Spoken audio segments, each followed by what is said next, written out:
Hey, you guys, it is chapter 4 of the Depression Cure. I'm so excited because this is when we get in the real meat of this book. We've been talking about the backstory, why we are the way we are, why we have depression, things we can do about it.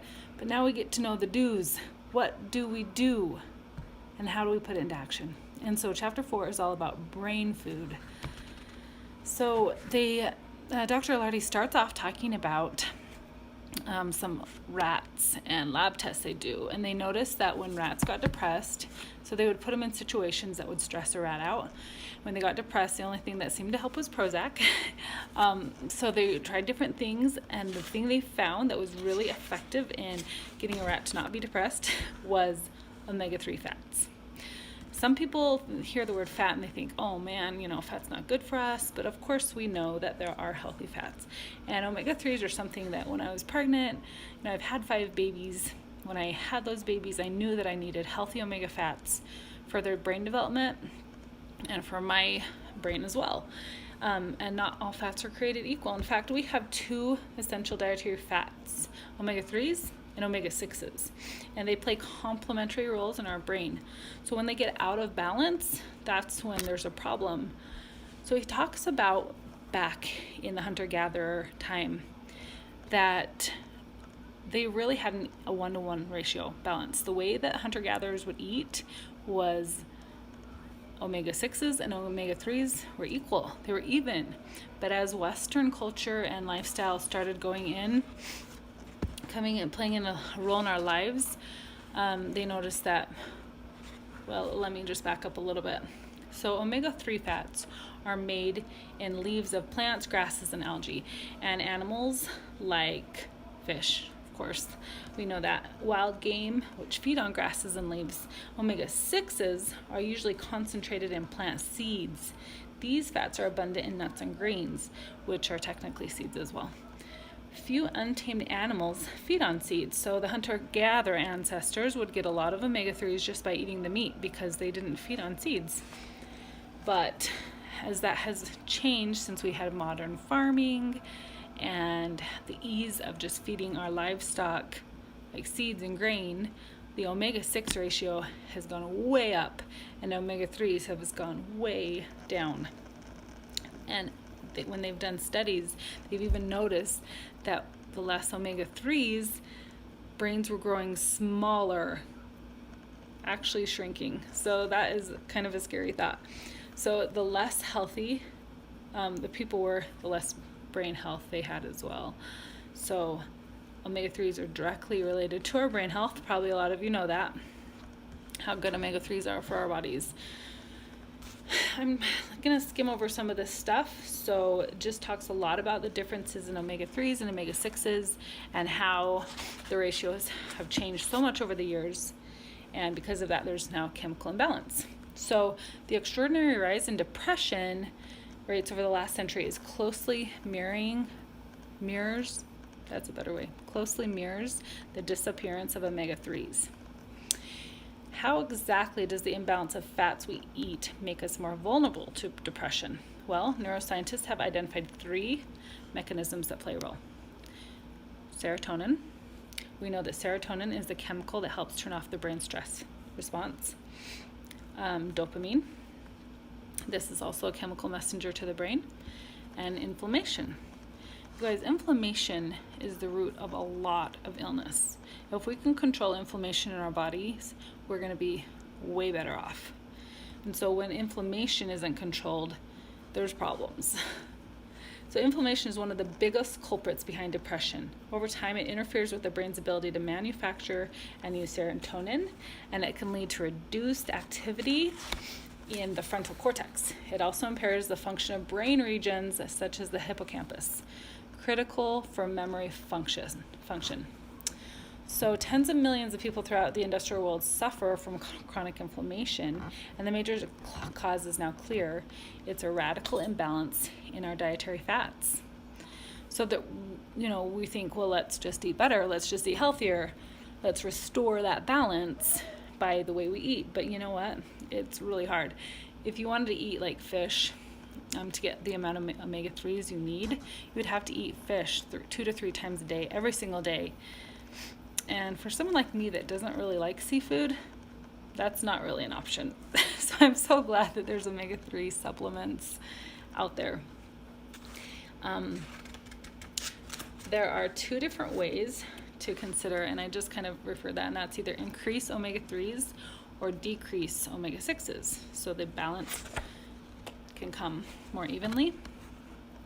Most of the published research is focused on increasing the omega-3s. Lots of different depression researchers all over the world, Britain, Australia, Israel, Japan, Brazil, Taiwan, India, and the United States have studied the effects of omega-3 supplementation. More than a dozen clinical trials have even met the gold standard of a high-quality drug study design. So they actually use a placebo. And like I mentioned in last week's book review, like the placebo to antidepressants was really even, but when they use the placebo against omega-3s, it's very clear that omega-3s make a difference, and they're super important. And that happened time and time and time again in their depression research. So of the 6 major elements in this therapeutic lifestyle protocol, having the omega-3 supplement is one that is almost an immediate change. If you start taking an omega-3 supplement that's high quality, you can notice a difference in your mood really quickly. And this is why he starts with it first, because most people that he works with that are depressed aren't taking an omega-3 supplement, or they're not taking a high quality one, because they're not all created equal. So the long and short of omega-3s is that there's 3 parts, 3 lengths. There's the DHA, which is a long molecule, the EPA is a medium molecule, and the ALA is short. Now, I don't want to get into like the science and chemistry of it all, so I'm not going to explain this whole chapter, but basically what it's saying is DHA and EPA are both really key in managing depression and in helping our brains develop the serotonin and dopamine we need and fight inflammation. The ALA doesn't affect our brain concerning depression. So there are some indication that the DHA supplements can be useful, but like the optimal, because you can get DHA, you can get EPA, you can get them together, but they've noticed that when you put them both together, that's the most effective. And in fact, a 2-to-1 ratio has been found to be a really effective ratio when you're looking at fish oil supplements. So some people take fish oil straight, like the liquid, just gulp it down. I cannot do that. I need a supplement that's in a gel capsule form, and the one that my husband and I have been using is awesome. Like, we love it. So in fact, it's gone up against 3,000 other omega-3s, and it has won the Monday Gold Grand Award. That means it's the highest quality in the omega-3s in its class. And not only does it have the DHA and the EPA, but it also has tocotrienols, which is the highest form of vitamin E, the highest quality, and as xanthanthin.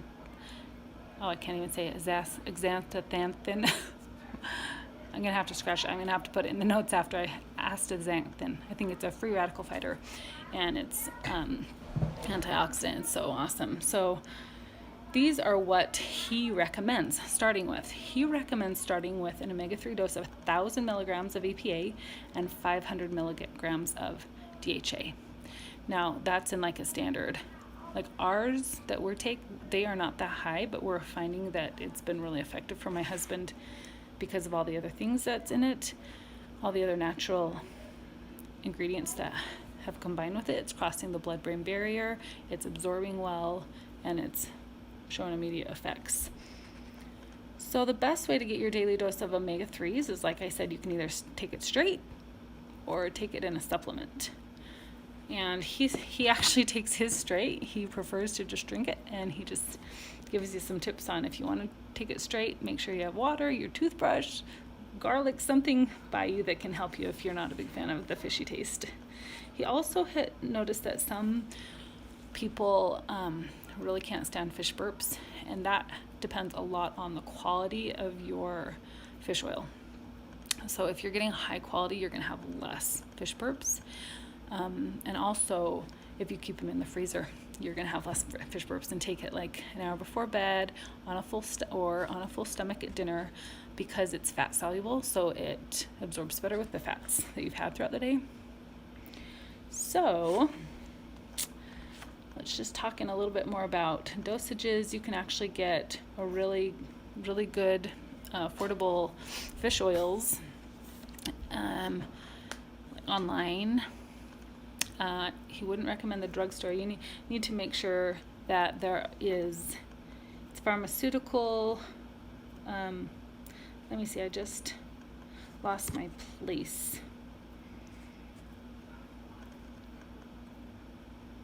Sorry guys, let's see. Oh, there we go, pharmaceutical grade. So make sure it's pharmaceutical grade. And keep in mind that when you're taking it, sometimes the labels say take 2 capsules, but it will tell you that there's like 500 milligrams in 2 capsules. So you would need to double that to get the 1,000 milligrams that he's recommending.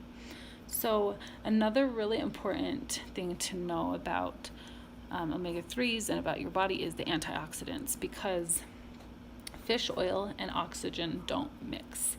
The oxygen spoils it. So we have some harmful forms of oxygen in our body called free radicals. So it's important to also have free radical fighters in your supplements. Antioxidants like vitamin C can protect omega-3s from the damage that comes from oxygen. So when you're taking a multivitamin, look for a vitamin C that's high in antioxidants. Ours we love because it's made from wild Alaskan blueberries. Our omega-3s are made from wild Alaskan sockeye salmon. It's just pure stuff. So to make sure the antioxidants are in your system with your omega-3s. There's something called GLA. It's even though we eat far too many omega-6s, which turns our inflammatory hormones like to ravage in our body, one type of omega-6 is an exception, and that's called GLA. It's the gamma-linolenic acid. It's a building block for fat that acts a lot like omega-3. They actually make hormones with a nice anti-inflammatory effect. But when we take a good fish oil supplement, the large amount of EPA we ingest can cause the body to cut its production of GLA, and the way to counterbalance that is to have really good food that has, sorry, I'm just lost what it is, GLA in it. So oatmeal is a really good one. So if you eat oatmeal 2 to 3 times a week, it can counterbalance that. And also primrose. If you are looking into evening primrose oil, if you like oils, that helps improve your GLA when you're taking supplement, omega-3 supplement too. So like I said, with the freezer burps, the fish burps, keep it in the freezer. I really don't notice fish burps with mine, and ours are little. They're like little jelly beans, and you take 3 instead of really big. And so it's like a no-brainer. My 4-year-old will take one. I let him have one once a week on Sunday. He gets his sunset. It's awesome. So he says that you should really notice a difference in your depression when you start omega-3 supplementing with a high-quality supplement in about 4 to 6 weeks. You can actually see a difference. And if you're not, then you need to increase your dosage. Some of the things that you can notice if your body's out of balance with omega-6s and 3s are fatigue, poor concentration, sluggishness, especially when you wake up, sinus congestion, carbohydrate cravings, dry skin, dry eyes, dense stool or constipation, or brittle nails and hair. So if you're having any of these symptoms, that means you're probably too high on omega-6s. And omega-6s, it's all that food that's hard to get out of your diet, like the carbs and the sugars and the hamburgers and the fries. And it's kind of like the American diet. That's what people eat here. And so if you're not willing to change your diet, you definitely need supplementation. But even if you do eat healthy and clean, supplementation is also important, because like mentioned before, you'd have to eat 2 to 3 servings of fish a day to get the omega-3s you need. And also, someone asks, well, what if I'm a vegetarian? Can I get enough EPA and DHA from plant-based sources? And he says that there is like an algae source that's been created, but it's really expensive. And it says just keep in mind that if you do that, your body also converts about 10% of the algae-derived DHA to EPA. As a result, you can get the target level of 1,000 milligrams with only about 700 milligrams of the algae supplement, but it is really expensive and it's hard to find. Walnuts, flaxseed oil, canola oil, that's really not the same. Those are the short molecule of omega-3s, and it's not the same form of omega-3 because that's the ALA, and you need the DHA and the EPA to fight the depression. And so those natural non-animal sources produce the ALA. Does that make sense? Clear as mud, right? So another one is, I'm not sure I want to take fish oil pills every day. Is it possible to get enough omega-3 naturally? And that's where I've already answered that question. You'd have to have fish 2 or 3 times a day to get that. Another common question he has is, what's the difference between fish oil capsules and liquid supplements? And it's really just a different way of taking the same oil. And like I said, I prefer it in a gel capsule. He prefers taking it straight. It's just personal preference. And a final question, well, actually there's a couple more questions. Is it possible to get my omega-6 to omega-3 ratio in balance simply by cutting out omega-6s? Well, it makes perfect sense to do that. We get way too many omega-6s in the Western diet, so why not just cut them out? The problem is it's really hard.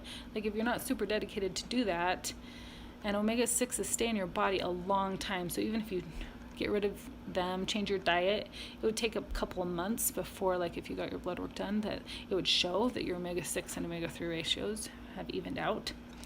But there are definitely ways you can start cutting those omega-6s, and these are some of his suggestions. Switch to grass-fed beef or drop beef from your diet. Stick mostly with lean meats, chicken breast, and fish. Stay away from fried food and fast food. Cook with olive oil or coconut oil or fruit-based oils. And avoid seed-based oils. Soybean oil, corn oil, canola oil, sunflower oil. Also on salad dressings. Use the same principle. Use butter instead of margarine. Avoid snacking chips and baked goods. And start reading product labels. Stay away from foods that contain lots of seed-based oils, and there are thousands of them. I'm not sure I can afford a molecularly distilled fish oil supplement. Can I just take the cheaper kind at the drugstore? Well, you guys, they are not all created equal, and they will not have the same effect. For example, he recently went online, when he wrote the book, and he went to Vitacost.com and found a molecularly distilled supplement that cost $6.87 for a month's supply. Then he checked at a local grocery store and he compared it for $8, but it was a lower quality of pill. So you can really find high quality stuff online. The grocery store is not really the best place to buy omega-3s. And also sometimes it's hard to remember to take. So there's a lot of techniques you can use to remember to take your fish oil. You can set a timer on your alarm on your phone. You can put your bottle by your toothbrush or something else that you use every day. You can put it on your pillow. Also, find a friend or family member or buy a pill box and have them set out for each day so you know and remember to take it. So change is hard, it really is. And his closing thoughts are, some new habits are a lot easier to pick up than others. Luckily, the simplest change in this book about the actual putting into action things to help our depression is omega-3s. Like, that is one of the simplest actions to take. And he's said that many people that follow this just with omega-3s alone notice a significant change. So we've noticed it. We love our omega-3s. We love the fish oil that we take. It's been like 2.5 years and we've noticed a difference, and it's still going well. And so super excited to be in the do of the book and talking about the hows and what we do to change our lifestyle so we can manage depression naturally. It's been awesome for my husband. We love omega-3s. They're so good for our brain. And thanks for listening. Drop in the chat where you're listening from. Do you take an omega-3? I'm curious. Do you take omega-3s? Do you supplement already? Love to hear from you. Have a good night, guys.